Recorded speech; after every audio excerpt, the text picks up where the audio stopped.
Supremo Tribunal Federal retoma hoje, a partir das 14h, o julgamento histórico sobre o marco temporal. Em 2013, o Tribunal Regional Federal da 4ª Região usou a tese da ocupação de terra antes da Constituição de 1988 contra os indígenas Xoclen, da terra indígena Ibirama-Laclanô, de Santa Catarina. Esse tribunal concedeu ao Instituto do Meio Ambiente daquele estado o direito à reintegração de posse do local e hoje será julgado o recurso da FUNAI contra essa decisão do TRF4. A decisão de hoje deverá ser aplicada em todos os processos similares, já que o STF aplicou a repercussão geral ao caso. Na semana passada, 6.000 indígenas de 176 povos de todas as regiões do país estiveram presentes em Brasília, reunidos no acampamento Luta pela Vida para acompanhar o julgamento no STF.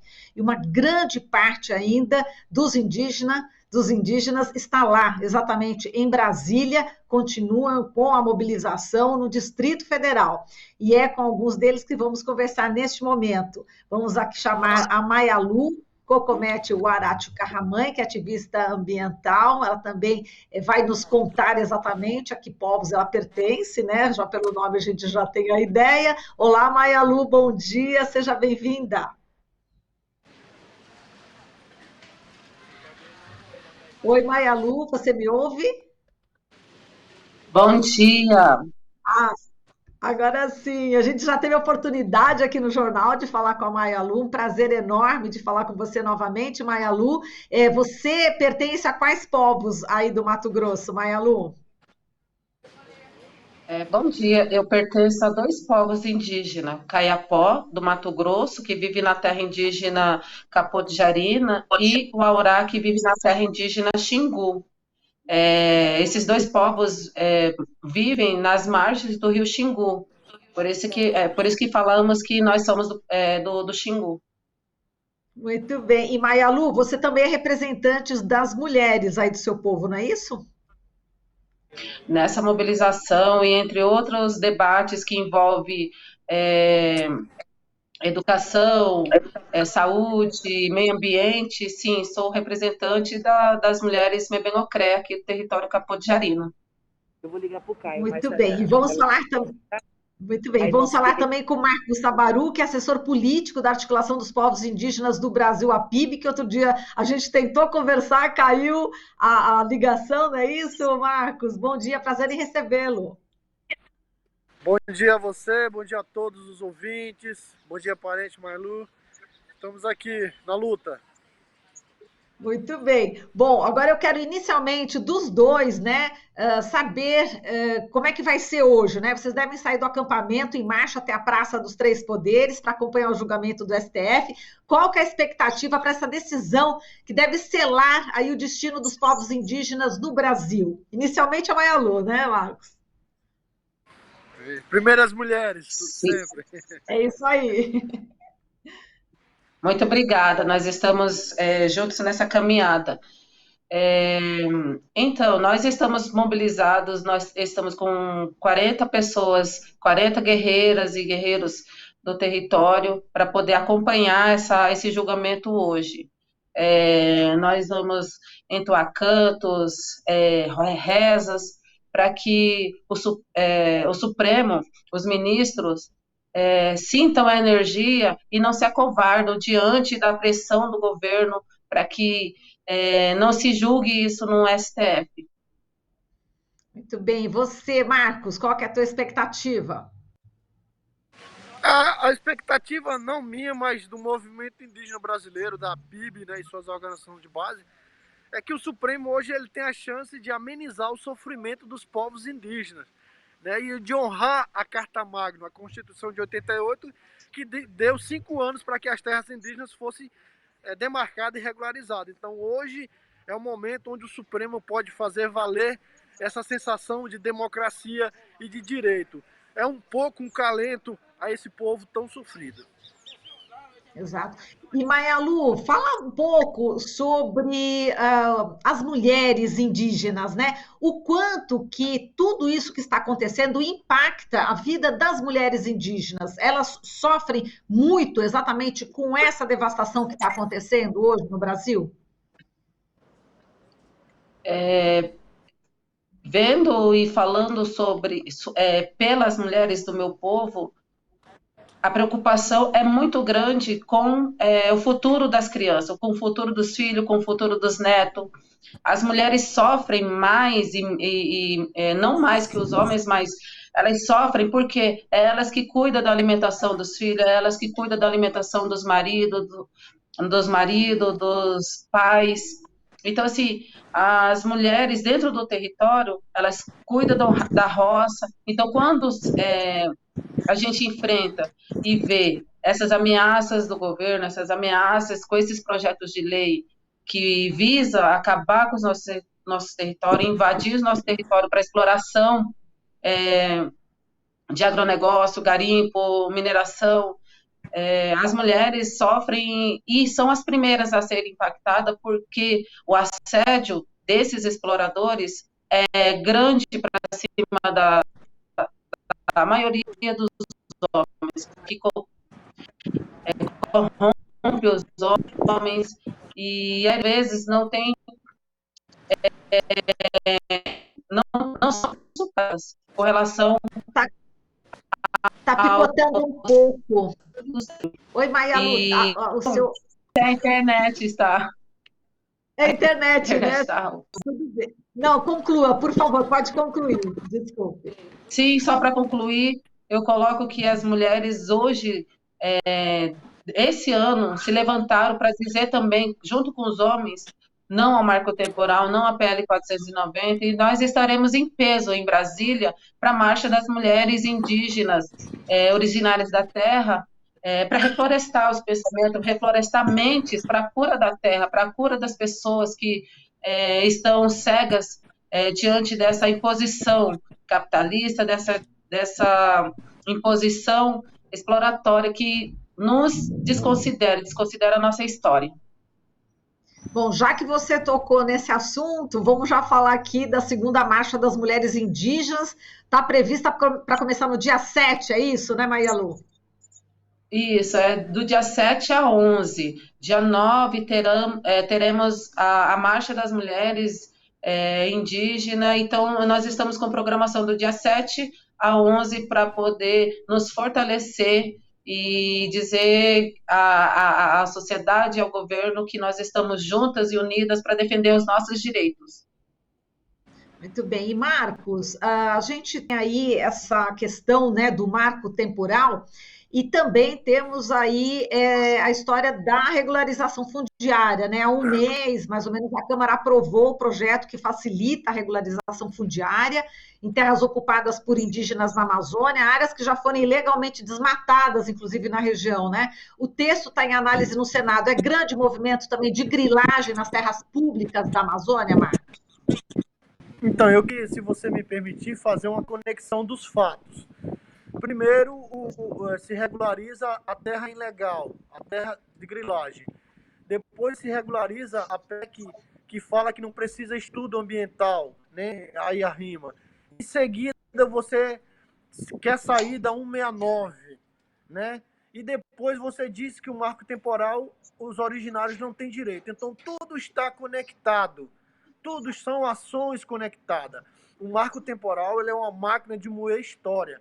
Ele confunde, ele troca, ele coloca o colonizador primeiro aqui, antes dos povos indígenas. Ele diz que quem veio depois tem direito à terra. E o indígena é o invasor, porque ele não estava lá em 88. Então ele é o invasor. Então o marco temporal ele desconsidera a história, ele tira a memória do Brasil, né?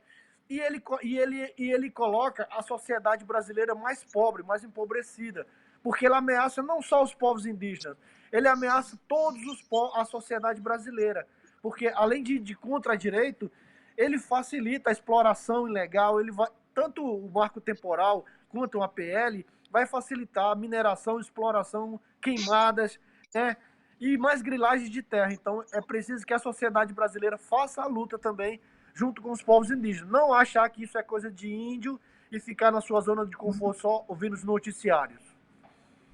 Exato, não é coisa de índio mesmo, só de índio, é exatamente de todos nós, todas nós, né, Maiolu? É interessante que recentemente dados, né, do MAP Biomas indicam que apenas 1,6% do desmatamento ocorrido entre 1985 e 2020 ocorreu em terras indígenas, né, que representam aí 12,2% do território nacional. Então, o mapa Biomas confirma que as terras indígenas prestam valioso serviço ao Brasil contra o desmatamento, enquanto que o agronegócio avança nesse desmatamento dos biomas. Né? Esse é um dado favorável, Mayalu, que os ministros devem levar em conta para o julgamento de hoje, essa preservação que os indígenas fazem do nosso território? Com certeza, tem que levar em consideração os acordos internacionais que são feitos pelo Brasil, principalmente com a questão com a questão climática. E quando se trata da questão climática, nós, povos indígenas, somos os guardiões da floresta e que tem segurado, que tem freado ainda mais esse aumento da destruição e o aumento do aquecimento global, visto que a crise climática e são dados científicos, são dados estatísticos que estão sendo apontados e que tem que ser considerado. Só para acrescentar a fala do parente, a sociedade brasileira ela tem que estar junto com o STF, não só para defender nossa história, nosso território, mas sim defender a democracia e o direito que nós temos, como ele disse, o direito originário que nós temos à terra. Exato. Esses dados só demonstram e reafirmam que nós, povos indígenas, defendemos e mantemos o equilíbrio com a natureza.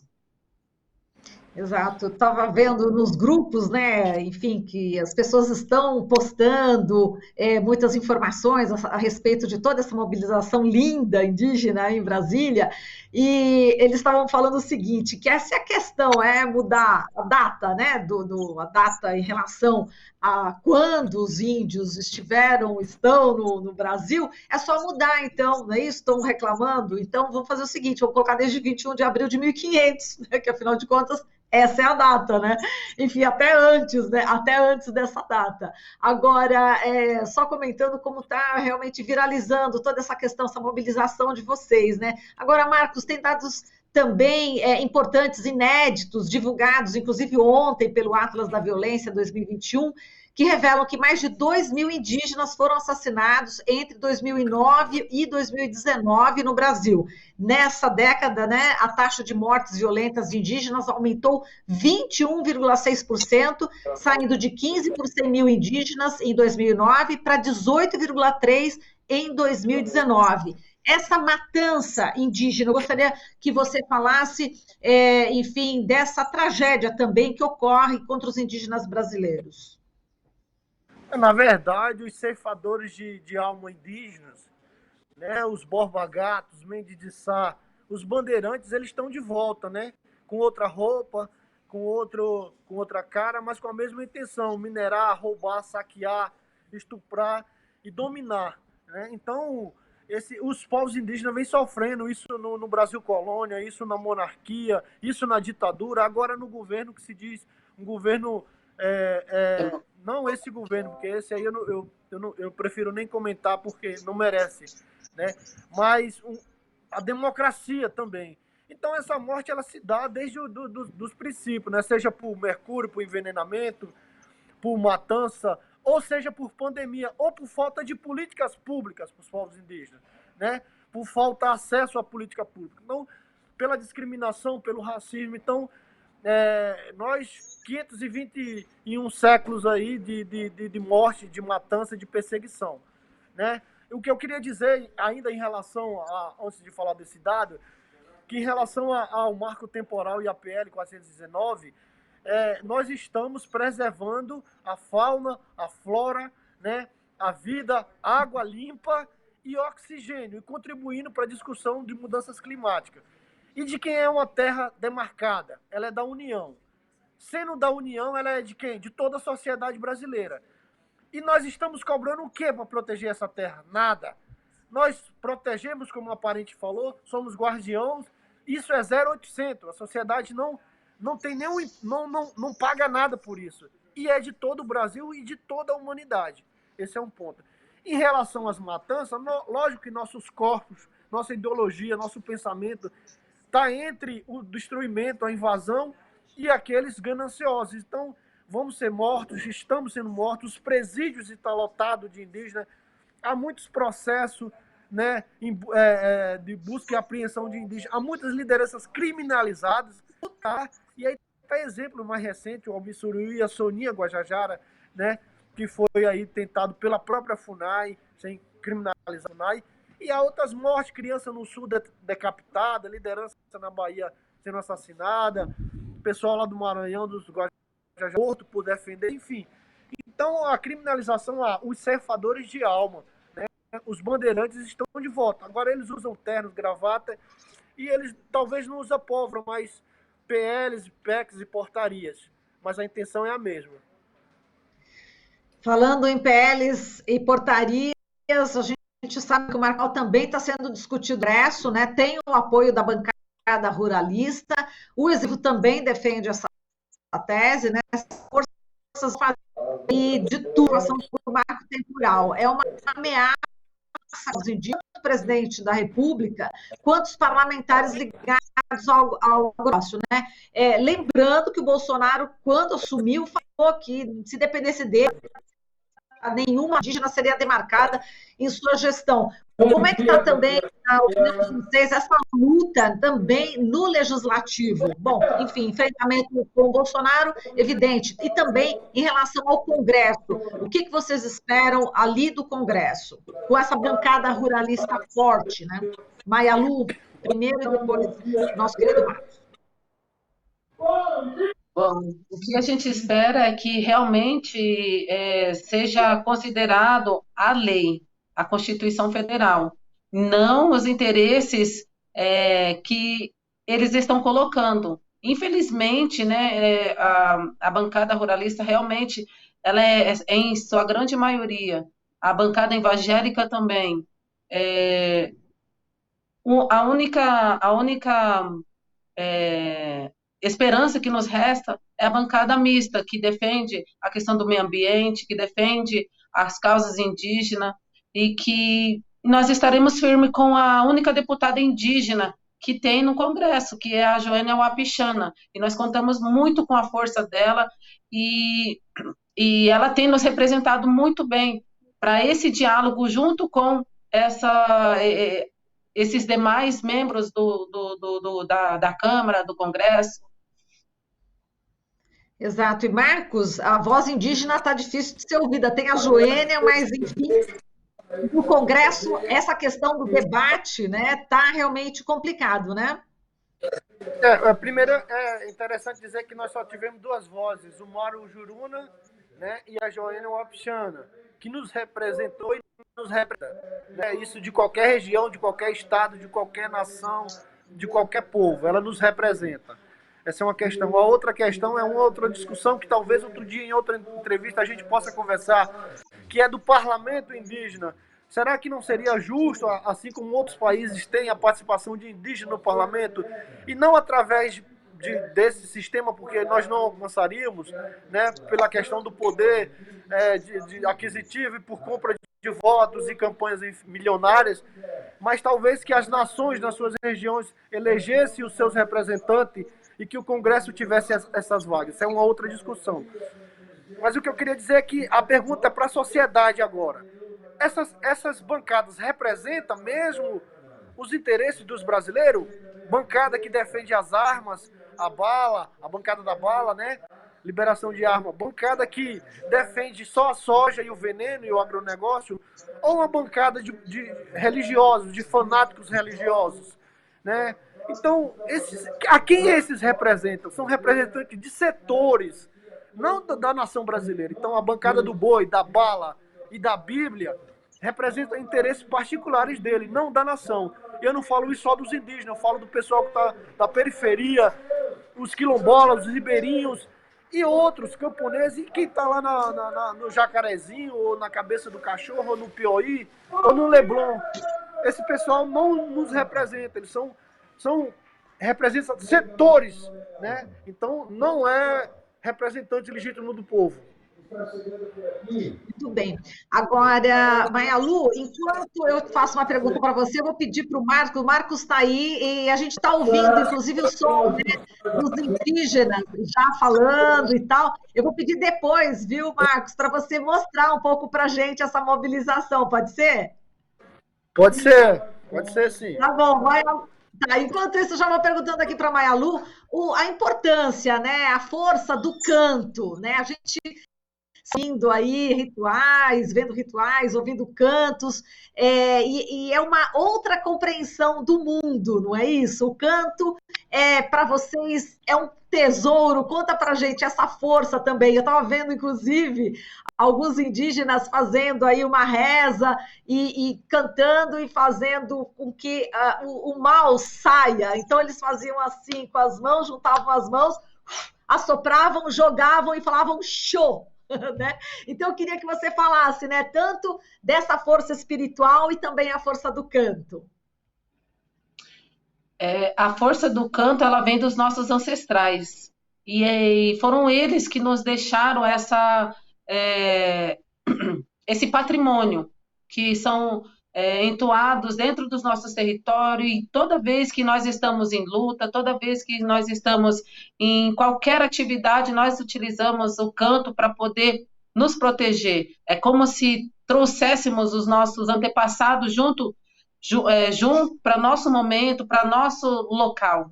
E é por isso que ela é tão importante para a população indígena e tão importante para os momentos que nós vivenciamos. E a questão das rezas. Rezas é uma conexão nossa da natureza com o espírito e com o nosso mundo aqui carnal. Muito bom, Maialu. Agora eu já vi que o Marcos já está aí mostrando um pouco do acampamento, não é? Tem muitas árvores, tem uma cobertura, não é isso? Sim, tem tipo uma plenária. Está tendo uma plenária, é isso, nesse momento? Isso, uma plenária para a gente reunir, mobilizar e se organizar. Muito bem. Aí, Marcos, se quiser falar alguma coisa aí, exatamente, se posicionar, que a gente também estamos, né, na Rádio Brasil Atual. Olha que lindo, tem um canto agora, Marcos. Tá tendo. Tá tendo canto nesse momento? Eu escutei um pouco. Sim, tá tendo. São as mulheres Xicrim apresentando. Sim, ai, que máximo. E aí estamos se organizando para a estrada descer em massa já para o Supremo, lembrando em apoio ao Supremo, porque o Supremo terá a oportunidade de fazer justiça para os povos indígenas, ou pelo menos, se não total, mas pelo menos dar mais um pouco de esperança e de fôlego para a nossa luta. Que emoção, muita emoção ter ouvido a mulher. Olha aí, o pessoal já estão saindo aí, já rumo ao STF. Muito bom, muito bom. Bom, gente, eu quero agradecer aqui a participação de vocês, da Maialu, Cacomete Uaratio Carramãe e do Marcos Sabaru, ele que é assessor político da Articulação dos Povos Indígenas do Brasil, a PIB. Maialu e Marcos, um forte abraço para vocês, uma excelente luta e vamos torcer para dar hoje, enfim, nos próximos dias, uma decisão a favor dos indígenas, viu? Muito obrigada. Nós que agradecemos essa oportunidade, essa visibilidade dada à nossa luta, ao nosso movimento, e chamo a todos, né, que usem as redes para colocar hashtag Marco Temporal Não, para que todos deem essa força para a gente também. A população, a sociedade brasileira tem que acordar e dizer não a esses retrocessos que estão acontecendo aos nossos direitos. Muito bem. Um abraço, Marcos, para você também. Um abraço. Preparar para que a gente consiga daqui a pouquinho. Já estou aí. Corre lá. Um beijo para vocês dois. Muito obrigada, viu? Até mais. Beijo. Tchau, tchau. Tchau, tchau. Você está ouvindo Jornal Brasil Atual. As notícias que os outros não dão.